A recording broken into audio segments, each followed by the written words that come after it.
नमस्कार। दिल से के इस एपिसोड में आज हम ऐसे प्रदेश की बात करेंगे, अगर वो प्रदेश को दुनिया के अगर देशों के जनसंख्या के हिसाब से देखा जाए तो 5वें नंबर पे पड़ेगा और उस प्रदेश की राजनीति हिंदुस्तान की राजनीति तय करती है। और 2024 की इलेक्शन में जो सुनामी उस प्रदेश में आई, उसकी वजह से मोदी जी थोड़े धीमे पड़ गए। और ऐसे शख्स के साथ हम बात करेंगे जो मैं समझता हूं कि इस देश का युवा नेता, जो आगे वाले वर्षों में, सालों में हिंदुस्तान का भविष्य तय करेगा। ऐसा नेता जिसको विरासत में भी सत्ता मिली और जिसने अपने बलबूते के साथ अपना नाम सारे प्रदेश में, देश में जाना माना नाम, वो हैं अखिलेश यादव जी। आपका स्वागत। बहुत धन्यवाद आपका। मैं जब 1973 में सुप्रीम कोर्ट में आया तब आपकी पैदाइश हुई थी और जब से मैंने वकालत शुरू की, आपका नाम, नेताजी का नाम हम सुनते आए। और सबसे पहले तो मैं आपसे कहना चाहता हूं कि जितनी जल्दी से आपने अपना राजनीतिक जीवन बनाया है, 2004 में आप लोकसभा में आए, 2009 में आए, 2012 से 17 तक आप चीफ मिनिस्टर रहे। बड़ी बड़ी योजनाएं आपने चालू की, आगरा एक्सप्रेसवे, मतलब कि जो आपने डेवलपमेंटल वर्क्स किए शायद ही किसी ने किए हों। और जो सोशल काम आपने किया, चाहे वो विद्या धन की स्कीम हो, चाहे वो लैंडलाइन हो, महिलाओं के लिए लाइन हो, चाहे वो आपने कई और ऐसी योजनाएं की। तो लेकिन उसके बावजूद 2019 में आपको उतनी सफलता नहीं मिली। क्यों नहीं मिली उसके बारे में हम चर्चा करेंगे। बट शुरुआत करते हैं हम 2024 से। जो सुनामी उत्तर प्रदेश में आई, तो बताइए कैसे आई। मैं धन्यवाद देता हूं और आपने पूरा परिचय भी दिया। और सच्चाई ये है कि पूरा देश इंतज़ार कर रहा था ऐसे ही परिणाम के लिए। मैं आपके माध्यम से उत्तर प्रदेश जनता का धन्यवाद देता हूं कि उन्होंने इंडिया अलायंस और पीडीए रणनीति की मदद की और उसका परिणाम ये हुआ, जहां भारतीय जनता पार्टी 70 या 80 में 80 सीटें जीतने की बात कर रही थी, वो बहुमत से पीछे रह गए। और आज भी अगर हम गिनती देखें, उत्तर प्रदेश में अगर बीजेपी ना हारी होती तो आज उनकी बहुमत की सरकार होती। जितना इंडिया अलायंस ने हराया, समाजवादी पार्टी ने उनको हराया, वो सीटें अगर वो जीत गए होते तो बहुमत की सरकार होती। सही बात। तो उत्तर प्रदेश की जनता ने उन्हें रोका और जो जनता चाहती थी वही मुद्दे उठाए। जो कॉन्स्टिट्यूंसी जिस प्रत्याशी को चाहती थी, हमारी कोशिश रही पार्टी के उसी तरह का प्रत्याशी उतारें। और परिणाम ये हुआ कि अगर हम वोट की गिनती के हिसाब से देखें तो जो प्रधानमंत्री जी 4 लाख 5 लाख के लगभग जीते थे और उनके कार्यकर्ता इस चुनाव में कह रहे थे कि 10 लाख वोट से जीतेंगे। जीते ज़रूर हैं वो, लेकिन वोट से वो हारे हैं। इस तरह और भी उनके जो साथी थे, कई लोग, वो चुनाव नहीं जीत पाए, हार गए। लेकिन मैं समझता हूं कि जो आपका योगदान इसमें रहा वो बहुत ही महत्वपूर्ण था। इसलिए मैं कह रहा हूं कि मैं देख रहा था आपने टिकटें किस किस को दी। आपने अपने यादवों को केवल 5 को टिकट दी, आपने 32 ओबीसीज को टिकट दी, आपने 16 दलित्स को दी, आपने 10 अपर कास्ट को दी, आपने 4 अल्पसंख्यक मुसलमानों को दी। ये रणनीति आपने बनाई और इसका परिणाम हमने देखा। ये आपको कैसे सुलझा? होता यूँ था कि भारतीय जनता पार्टी और उनके सहयोगी लोग हमेशा समाजवादी पार्टी पे ये आरोप लगाते थे कि उनके पास ये MY है, इसके अलावा उन पर कोई वोट नहीं है। तो आपने पीडीए कर दिया। तो इसलिए, क्योंकि उन MY को हराना था मुझे, उनके पास भी MY है, मोदी और योगी। तो जब उनके MY को हराना था तो मुझे अपनी रणनीति बदलनी थी। इसलिए पीडीए, जो बड़ी आबादी है, 90% लोग हैं, उनकी आवाज़ बन करके वो गठबंधन बनाया, उस पर लगातार हम लोगों ने काम किया, संविधान की बात की, आरक्षण छीनने की बात कही, और जिस तरह उनके साथ भेदभाव हो रहा है कानूनी तरीके से सरकार के प्रशासन से, उन बातों को उठाया। उसका परिणाम हुआ कि बड़ी संख्या में वो आबादी हमारे साथ जुड़ गई और उसी ने भारतीय जनता पार्टी का मुकाबला किया। जो सपने देख रहे थे 80 में 80 सीटों का, वो उत्तर प्रदेश की वजह से बहुमत में नहीं आ पाए। मतलब कि एक तो होता है कि जनता के पास जाकर भाषण देना, दूसरी होती है जो रणनीति आप बूथ पे बनाते हैं। तो मुझे ऐसा लगा कि आपकी बूथ की रणनीति सफल रही, क्योंकि पिछले कई चुनाव समाजवादी पार्टी जीती नहीं थी, और क्योंकि भारतीय जनता पार्टी के पास रिसोर्सेज बहुत हैं, उन्होंने ऐसा जाल फैला रखा था कि पन्ना प्रभारी उनके बहुत हैं, एडमिनिस्ट्रेशन उनके साथ था, बाहरी लोग उनके साथ थे। उनका जो सहयोगी दल है, एक सहयोगी परिवार है, वो लगातार ज़मीन पर भड़काने की बात, नफरत फैलाने की बात कर रहे थे। इसलिए ज़रूरी बनता था कि पूरी पार्टी के कैडर को, कार्यकर्ता को जिम्मेदारी दे करके कि भौगोलिक दृष्टि से और राजनीतिक दृष्टि से और सामाजिक दृष्टि से क्या उचित होगा, उसी तरह का संगठन बनाया, उसी तरह का प्रत्याशी तय किया, उन्हीं लीडर्स की जिम्मेदारी दी। उसका परिणाम हुआ कि इस बड़ी पार्टी से मुकाबला कर पाए। इसमें कोई इसका भी योगदान था कि जो योगी जी हैं वो आजकल मैंने सुना है कि थोड़ी दुविधा में हैं और बैकवर्ड कम्युनिटी उनके संग नहीं है, और ये जो केशव मौर्य ये जो चल रहा है, इसमें कितना सच है? बीजेपी के लोग बोलते तो जरूर हैं कि सबका साथ सबका विकास, लेकिन उनके फैसलों में ये सबका साथ सबका विकास नहीं दिखाई देता है। और ये लड़ाई केवल दो लीडर्स की यूपी की नहीं है, सच्चाई तो ये है लड़ाई दिल्ली और लखनऊ की है। अच्छा, वो तो मोहरा बने हुए हैं। जो एक नेता हैं, योगी जी को हटाना चाहते हैं, वो केवल मात्र मोहरा है। लड़ाई तो दिल्ली और लखनऊ की है। आपने कहा ना कि 100 लाओ और सरकार बनाओ, तो इधर बाजार में चीजें देखते हैं कि समय समय ऑफर आता है। तो मैंने कहा पॉलिटिकल ऑफर भी दिया जाए उनको और कहा जाए कि हमारे पास तो हैं संख्या, अगर वो 100 ले आए तो मुख्यमंत्री बन सकते हैं, बहुमत के पास पहुंच सकते हैं।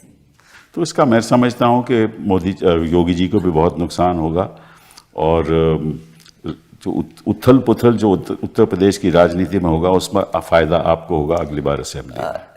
इन्हें अपने जो कार्यकाल किया है और क्या फैसले जनता के लिए, उसका असर पड़ेगा ही पड़ेगा। और ये जो दूरियां बन रही हैं आपस में उनके, और दूरियों की वजह से जो जनता की काम नहीं हो रहे हैं, ये कोई कुर्सी बचाने के लिए आज का जो फैसला, हाल में जो फैसला लिया सरकार ने कि जो मुस्लिम लोग हैं वो अपनी तख्ती लगा लें, वो इसलिए लगाया उन्होंने क्योंकि वो अपनी कुर्सी बचाना चाहते हैं। वो कुर्सी बचाने के लिए उन्होंने ये फैसला लिया। जो कावड़िया की बात जो हो रही है, कावड़िया को, ये जो कावड़िया के लिए जाने वाले रास्ते पर, और खासकर उनकी नज़र थी कि मुस्लिम जो लोग हैं उनकी तख्ती लग जाए, वो रास्ता अपनाना इसलिए चाहते हैं वो इस तरह का क्योंकि उनके अंदर झगड़ा है, उस झगड़े को छिपाने के लिए ये सब फैसले लिए गए। पर वो कहते हैं कि अखिलेश जी आपके टाइम भी डायरेक्टिव तो आपने दिया था, ये कहते हैं। नहीं, ठीक बात है। क्योंकि वो उनके पास कागज होंगे, तो वो इसलिए नहीं था कि आप उससे नफरत फैलाएं।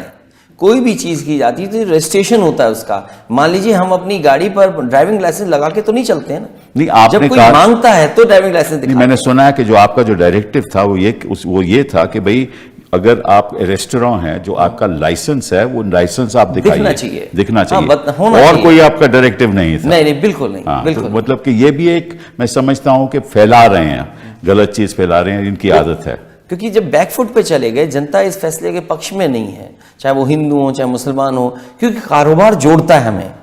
एक जगह पर क्या पता कौन किसके साथ जुड़ा हुआ कारोबार से। एक मुसलमान का रेस्टोरेंट है, उसमें सारे हिंदू काम करते हैं, ठीक बात है। तो अगर वहां जाके आप खाना नहीं खाओगे तो नुकसान किसको होगा? ठीक बात है। और इसी तरह बहुत सारे कारोबार हैं, दलित लोग हैं जो चलाते हैं, ठीक तो बात अगर वो कहने लगे कि हम इसके मालिक हैं तो उसका नतीजा क्या होगा सब जानते हैं। तो ये सरकार समझ नहीं पा रही है, कारोबार लोगों को जोड़ती है, कारोबार लोगों के बीच में उठना बैठना बनाता है। बहुत दुख की एक बात। कारोबार से हर तरह के लोग जुड़े रहते हैं। ये केवल कुर्सी, वोट, नफरत, इसलिए ये फैसला ले रहे हैं ऐसे। पर नफरत तो ये पिछले 10 साल से चला रहे हैं, अब तो इनको पता चल जाना चाहिए कि नफरत की बात अब जनता मान नहीं रही, जनता समझ गई है कि ये तो भाषणों की सरकार है, ये काम करने वाले तो है ही नहीं। जब ये अयोध्या से हार गए तो इनको पता है कि सांप्रदायिक राजनीति का अंत हो गया है। तो जो सांप्रदायिक राजनीति का जो दिया है वो फड़फड़ा रहा है, जैसे दिए आखिरी में बुझने से पहले रोशनी ज्यादा करता है, जी हाँ, हलचल ज्यादा मचाता है। बिल्कुल। तो सांप्रदायिक राजनीति खत्म हो रही है, इसलिए फड़फड़ा रहे हैं कि कोई फैसला ऐसा लें कि लोगों के दिल और दिमाग में वो बात जाए जिससे कि दूरियां बने।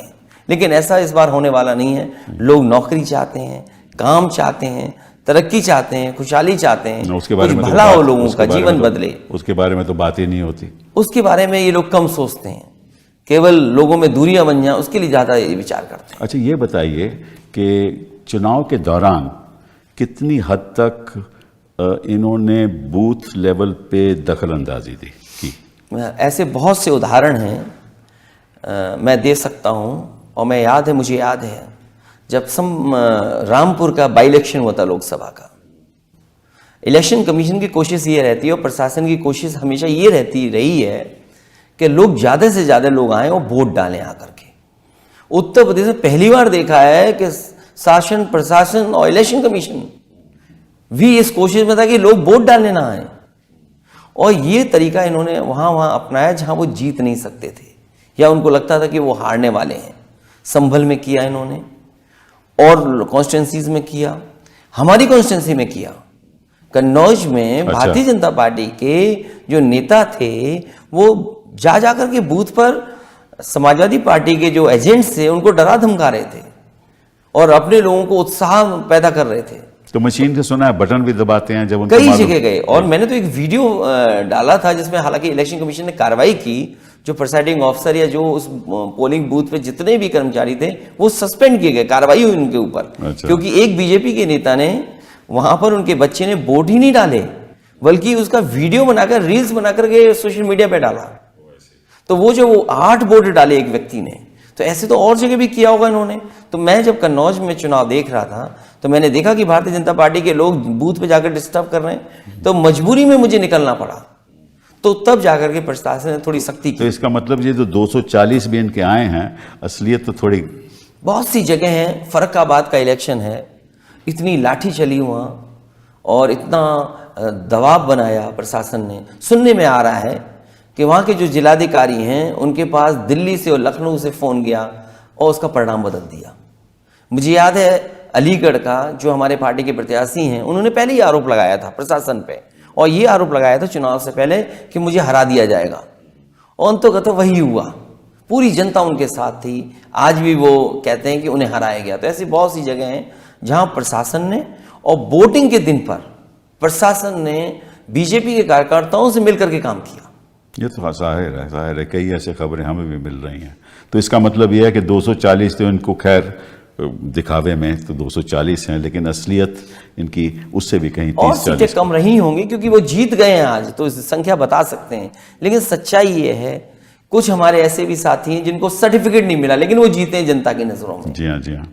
तो परिवर्तन होना चाहिए, सारे इलेक्शन की प्रतिक्रिया का परिवर्तन होना चाहिए। आप वो कहते हैं कि भाई ईवीएम से मैं बिल्कुल खिलाफ हूँ, हालांकि हम जीते भी फिर भी हम ईवीएम के खिलाफ हैं। तो किस किस्म का परिवर्तन होना चाहिए? मुझे याद है जब मैं 2022 का चुनाव हारा, उस समय किसी भाषण में मैंने ये बात कही कि समाजवादी पार्टी के जो वोटर्स थे उनके डिलीट कर दिए गए वोट, जिसका परिणाम ये हुआ कि हम चुनाव हार गए। इलेक्शन कमीशन ने मुझे नोटिस दिया और नोटिस में कहा कि किस आधार पर आप ये बात कह रहे हैं कि वोट डिलीट कर दिए गए और वो भी आपके यादव और मुस्लिम।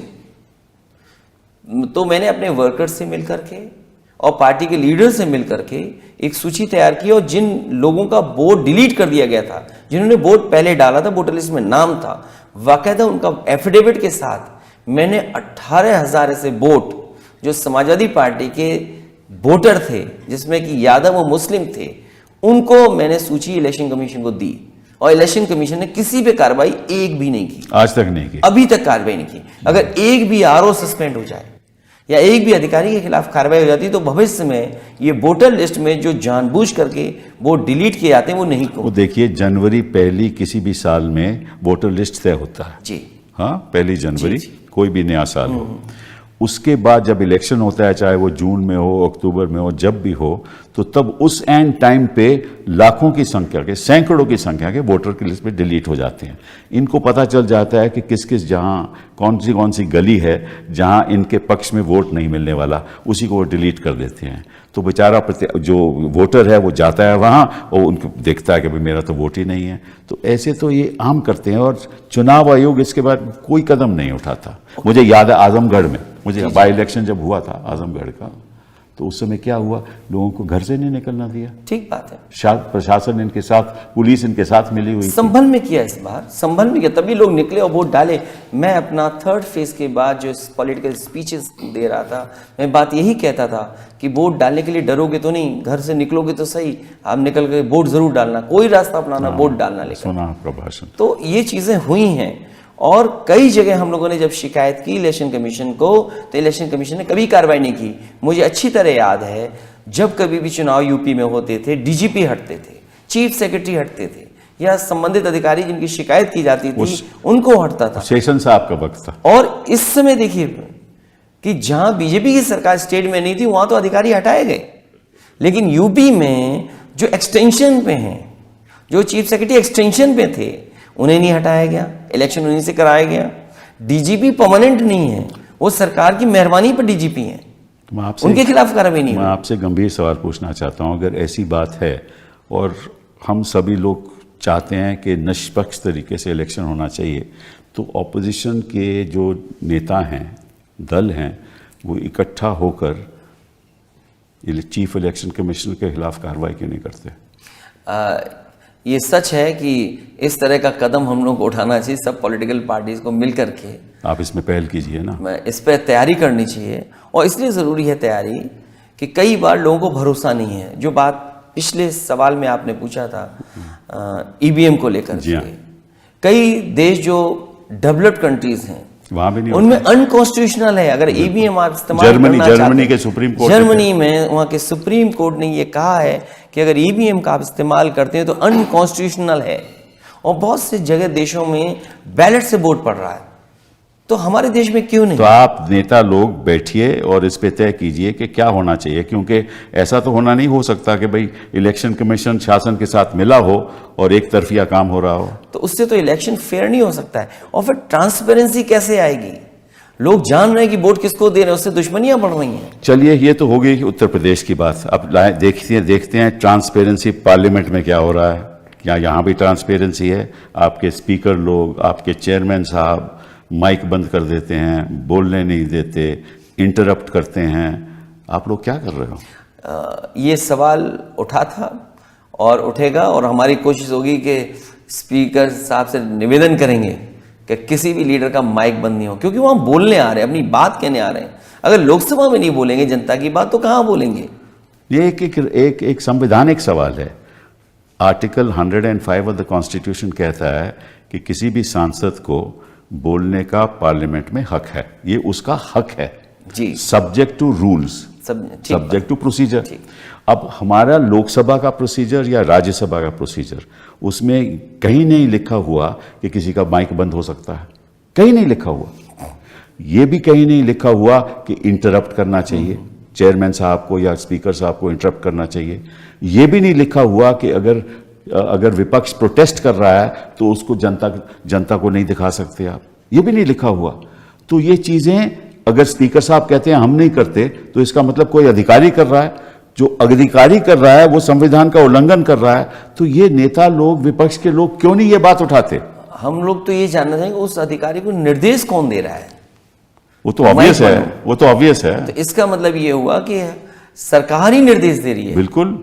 तो बहुत जल्दी, क्योंकि पिछली बार भी बात सवाल उठा था और सदन बहुत दिन नहीं चला पिछली बार। आज पहला दिन था बजट का, कल बजट पेश होगा। ये बात अगर आएगी तो हम सब मिल करके आवाज़ उठाएंगे कि किसी भी सांसद का माइक बंद नहीं हो। हम यहाँ बोलने आते हैं, हमारा अधिकार बनता है कि हम अपनी बात कहें। मैं आपको सुझाव दूंगा, अगर आप आवाज़ उठाएंगे तो मुझे मालूम है उसका निर्णय क्या होगा। और अगर वही निर्णय होगा जो मैं समझता हूँ, तो निश्चित रूप से आपको पार्लियामेंट में सुप्रीम कोर्ट जाना चाहिए, क्योंकि ये आपका संवैधानिक हक है। देखिए, आपको याद होगा कि एक ऐसा वक्त होता था जब दूरदर्शन केवल क्रिकेट मैच दिखा सकता था, कोई और दिखा नहीं सकता था। हाँ? फिर 1990-91 में मुझे याद है एक फैसला आया सुप्रीम कोर्ट का कि आम जनता का हक है देखने का क्रिकेट मैच को, ये part of freedom of expression है। ठीक है ना? तो जो भी कार्रवाई पार्लियामेंट में हो रही है, that is part of freedom of expression of the people of this country. ठीक बात। जनता का, उनका ये राइट है and part of their freedom, because they want to know कि भाई पार्लियामेंट में क्या हो रहा है। तो उस राइट का उल्लंघन हो रहा है अगर आपका माइक बंद हो जाए और यार आपको दिखाया ना जाए। ठीक, इस पे हम पॉलिटिकल पार्टी के लीडर्स बातचीत करेंगे। अगर इतना आगे कदम बढ़ाना पड़ेगा तो उसके लिए भी हम लोग बढ़ेंगे। बहुत बढ़िया बात है, ये बहुत ही अहम बात है कि ज़रूरी भी है। और ख़ास तौर पे क्योंकि इस स्तर पे पहुंच गई है राजनीति, इतना तनाव हो गया है देश में कि केवल करवाहट के, केवल एक दूसरे पे आरोप लगाना, देश की जनता के सामने जो चुनौतियां हैं, जो चुनौती किसानों की चुनौती है, बेरोजगारी की चुनौती है, इस पे तो कोई ध्यान ही नहीं दे रहा। और जिस तरह से नीट में हो रहा है, मैंने तो पहली बार इतिहास में ऐसा हुआ है। और नीट के बारे में सुप्रीम कोर्ट रोज के रोज, सुप्रीम कोर्ट बेचारी क्या कर सकती है? सुप्रीम कोर्ट को तो इतना ये तो यही कदम उठाएंगे ना ठीक करने के लिए, लेकिन हर न्यूज़ पेपर, हर पेपर का लीक हो रहा है, तो इसमें भी विपक्ष क्या करने वाला है? नहीं, हम लोगों ने तो कहा सदन में आज कि नीट का, केवल नीट का रिकॉर्ड नहीं है जो रिकॉर्ड बनाया इन्होंने, ये पेपर लीक का रिकॉर्ड बना रहे हैं सरकार के लोग। कोई रिकॉर्ड बनाए ना बनाए, पेपर लीक सबसे ज़्यादा है। और नीट इसलिए हुआ है कि कहीं ना कहीं इनके अपने लोग उसमें शामिल हैं। जो एग्जामिनेशन सेंटर्स थे या जो रिजल्ट सुप्रीम कोर्ट के माध्यम से हम लोगों की जानकारी में आ रहा है कि अगर 30,000 सीटें हैं सरकारी और कुछ ही सेंटरों से अगर वो 30,000 सीटें भर दी जाएंगी और वो दिख रहा है कि 600 या 650 या आउट मार्क्स जहां आ रहे हैं, वो सेंटर्स कहाँ के हैं?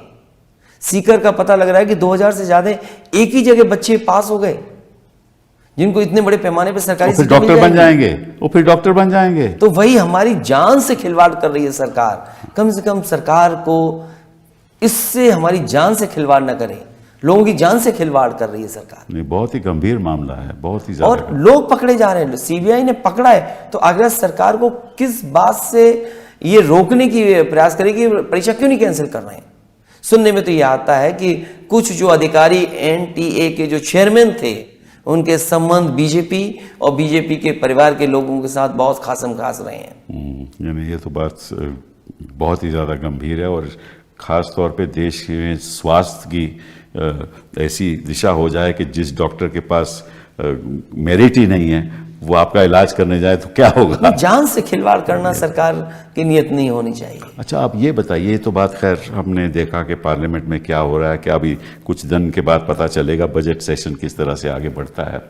लेकिन ये बताइए कि इंडिया अलायंस की जब हम बात करते हैं तो इकट्ठा होकर कौन से आपने फैसले लिए? मैं समझता हूं कि अगर इलेक्शन का परिणाम देखा जाए तो बंगाल में ममता जी जीती और उत्तर प्रदेश में आपकी वजह से जीते, और महाराष्ट्र में वो उद्धव जी और शरद उनकी वजह से जीते, और केरला में तो खैर कोई बात ही नहीं है। तो जहाँ जहाँ भी जीत हुई है आपकी इंडिया अलायंस की, वो एक्चुअली प्रदेश के लेवल पे जीत हुई है, उसमें इंडिया अलायंस का ज़्यादा कोई योगदान रहा नहीं मेरे हिसाब से। मैं गलत भी हो सकता हूँ। इंडिया अलायंस जब बना था, और मुझे याद है जब नीतीश कुमार जी ने बनाया था, तो नीतीश कुमार जी ने यही पक्ष रखा था कि रीजनल पार्टीज जो जहाँ जितनी मजबूत हैं उनको फ्री हैंड दिया जाए और उनके माध्यम से जो और दूसरे दल हैं वो चुनाव लड़ें। और वो जो रिजल्ट आया तो वो दिख रहा है, जो कभी नीतीश कुमार जी ने कहा था। जी हाँ, यही बात मैं चर्चा नीतीश कुमार, जहाँ से इंडियन अलायंस बना था। जी हाँ, इंडियन अलायंस का एक एडवांटेज जो हम लोगों को मिला वो ये था कि नेशनल नैरेटिव एक बन गया। जी हाँ, कि जो नेशनल लेवल पर बीजेपी का कोई मुकाबला कर सकता है तो वो एक इंडियन अलायंस है। लेकिन इंडियन अलायंस के अंदर जो रीजनल पार्टीज थी, जो जिस प्रदेश में था उसने अपने हिसाब से परिस्थितियां समझी उस हिसाब से जो लड़ाई लड़ी उसका परिणाम है कि बीजेपी को रोका जा सका। बिल्कुल बिल्कुल सही। वो आदरणीय ममता जी ने जो बंगाल में लड़ाई सीधी लड़ी, बिहार में हम थोड़ा चूक गए, दिल्ली में हम थोड़ा पीछे रह गए। जहां हमें उम्मीद थी कि मध्य प्रदेश में अच्छा होगा इंडिया अलायंस, या तेलंगाना में बहुत अच्छा होगा, कर्नाटका में बहुत अच्छा होगा। जहां तो 1 to 1 रहा, देखिए ना, जहां देखिए आप कोई भी प्रदेश में 1 to 1 जहां फाइट हुई, गुजरात में 1 to 1 फाइट हुई, मध्य प्रदेश में 1 to 1 फाइट हुई, वहां अलायंस का कोई जोर ही नहीं रहा, क्योंकि वो तो कांग्रेस वर्सेस बीजेपी था। तो कहने का मतलब ये है कि जो आपकी प्रदेश की पार्टियां हैं उनकी वजह से आज विपक्ष की इतनी सीटें आई हैं, लेकिन जो इंडिया अलायंस का एक ढांचा बनना चाहिए, मैं समझता हूं वो आज तक नहीं बना। हो सकता है उस समय हम लोगों ने थोड़ा ज़्यादा गुजार दिया, अगर समय न गुजारा गया होता तो शायद सरकार भी इंडिया अलायंस की होती। आपको एक सेक्रेटेरिएट बनाना चाहिए था, इंडिया अलायंस का सेक्रेटेरिएट बनाना चाहिए था। वहाँ आपको इंडिया अलायंस के स्पोक्स पर्सन होने चाहिए थे, ताकि अगर मोदी जी कुछ कहें तो अलायंस की तरफ से कोई बोलने वाला हो, रिएक्शन आना चाहिए। ठीक है ना। तो ये जो नहीं बना ढांचा, उससे मैं थोड़ा समझता हूँ कि आपका नुकसान हुआ है। अभी आपके पास 5 साल हैं, तो मैं समझता हूँ कि इस संदर्भ में थोड़ी शुरुआत आप लोगों को करनी चाहिए। अभी उस पर पीछे मुड़ के क्या देखें, लेकिन हाँ आगे कुछ अगर इस तरह के सुझाव होंगे तो विचार करना चाहिए हम सबको। ये बहुत ज़रूरी है, क्योंकि जब तक इकट्ठा होकर आप नहीं लड़ोगे तब तक मोदी जी कुछ ना कुछ षड्यंत्र करते रहेंगे। हाँ, बीजेपी इस समय कमज़ोर है, बीजेपी बैकफुट पर है और बीजेपी को कोई रास्ता नहीं है। अभी तो आपके प्रदेश में बाई इलेक्शन भी आने वाले हैं, उसकी तैयारी है। हालांकि सरकार अपनी तरह से तैयारी कर रही है, बीजेपी सरकार से मिलकर तैयारी कर रही है लेकिन वहाँ जनता इस बार फिर बीजेपी को हराएगी। तो अभी देखो बाई इलेक्शन में इनकी बुरी हालत हुई है, सब जगह हारे। हाँ, सब जगह हारे हैं अभी। जो जहाँ रिजल्ट हुआ सबसे बुरा हारे वो। बंगाल में तो 4 के 4 सीटें ममता जी जीती। चलिए इस बात को छोड़ के हम बात करते हैं हिंदुस्तान की आर्थिक स्थिति की। हिंदुस्तान की आर्थिक स्थिति इस तरह से उसका ढांचा है कि चंद लोग अमीर के अमीर होते जा रहे हैं और गरीब बेचारा महंगाई की वजह से, बेरोज़गारी की वजह से उसकी ज़िंदगी में कोई प्रोग्रेस नहीं है। तो और विपक्ष का क्या सोच है इसके बारे में? हालांकि जो अभी तक इनके बजट देखे हैं और सरकार के जो फैसले हैं वो अमीर को अमीर बना रहे हैं, गरीब को गरीब बना रहे हैं। कहने को तो उन्होंने कहा कि किसानों की आय दोगुनी होगी, लेकिन किसान जब अपना हिसाब किताब ठीक से लगाता है तो किसान के साथ भी और खेती बाड़ी के साथ भी इन्होंने खिलवाड़ की है। और जिस देश में किसान के साथ खिलवाड़ शुरू होगी वो देश की अर्थव्यवस्था कैसे बेहतर होगी। जो सबसे नीचे हमारे पायदान पे हैं लोग, उनका जीवन क्या बदला है इन्होंने। कहने को सरकार ये कहती है कि हम 5th लार्जेस्ट इकोनॉमी हैं और 3rd लार्जेस्ट इकोनॉमी बन जाएंगे, लेकिन हमारे पर कैपिटा इनकम क्या है? और अगर हम पर कैपिटा इनकम देश की मान लें जो है हमारे लोगों, ब्रिक्स कंट्रीज में से लास्ट हैं हम, अगर हम लास्ट हैं तब भी है, तो फिर हम राशन देकर कैसे हम लोगों को जीवन यापन करने दे रहे हैं? सही बात है, सही बात। तो आपकी एक तरफ पर कैपिटा इनकम है, दूसरी तरफ आप कहते हैं हम इतने लोगों को राशन दे रहे हैं, उनका जीवन चलवा रहे हैं। $2000 है भाई साहब। आप कंफ्यूज हैं कि आप अर्थव्यवस्था के साथ क्या चाहते हैं। और फिर अगर 5th लार्जेस्ट इकोनॉमी है आपकी, इतने बड़े पैमाने पे बेरोजगार कैसे हैं नौजवान, नौकरी नहीं है, रोजगार नहीं, और फिर आप नौकरी कौन सी दे रहे हैं? आप बड़ा पढ़ा लिखा लड़का आपका डिलीवरी बॉय बन गया। उत्तर प्रदेश में भाई साहब 47 लाख लोगों ने अप्लाई किया 60,000 इंस्पेक्टर की नौकरियों के लिए। ठीक है, 47 लाख मैंने खुद देखा। और वो पेपर जो लीक हुआ था और अगर रिजल्ट आ गया होता, हो सकता था कि 2 लाख बच्चों को 100 में से 100 नंबर मिले होते। तो ये सरकार नौकरी कहां से देती? सही बात। तो अगर आपके इतने बच्चों ने पेपर लिखा, पेपर लीक हुआ और 2 लाख बच्चों को 100 नंबर आ गए होते, तो परीक्षा कहां देते? इसलिए उन्होंने उस परीक्षा को रद्द किया। और अभी हाल में ही एयर इंडिया की जो नौकरी निकली मुंबई में, हाँ उधर देखो 26 26 भगदड़ बच्चे पहुंच भगदड़ गए, हाँ भगदड़ पहुंच- जिसमें 800 लोडर की नौकरी थी। सही बात है। तो अगर हम फिर लार्जेस्ट इकोनॉमी की बात कर रहे हैं, मेक इन इंडिया की बात कर रहे हैं, डिजिटल इंडिया की बात कर रहे हैं, स्मार्ट सिटी बनाने की बात कर रहे हैं, किसानों की आय दोगुनी की बात कर रहे हैं, हम इन्वेस्टमेंट की बात कर रहे हैं, हम G20 में इन्वेस्टमेंट और दुनिया में दिखाने की कोशिश कर रहे थे कि हम ये तरक्की की है, तो वो है कहाँ, जमीन पे तो नहीं दिखता है। नहीं, पर सभी चीज तो आसमान पे हो रही है ना, और फिर- भाषण भी आसमानी है। सब कुछ खोखला है इनका।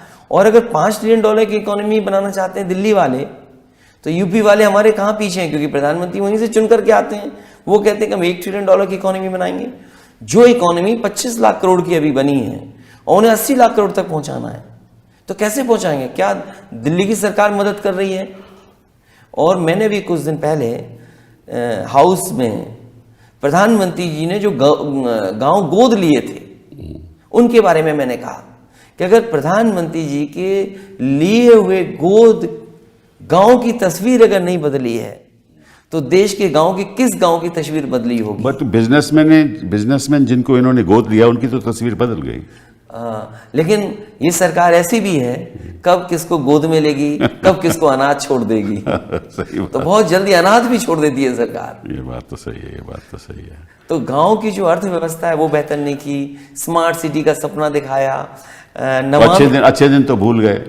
अच्छे दिन तो आने ही नहीं है। हाँ, लेकिन ये लोग चले जाएंगे तो अच्छे दिन तो नहीं आएंगे, खुशियों के दिन तो आएंगे। हाँ, खुशी नमामि गंगा, गंगा को साफ करना। अभी लखनऊ में एक नाले पर रिवर फ्रंट बनाना चाहती है सरकार। दुनिया में नाले पर रिवर फ्रंट कभी नहीं बना होगा।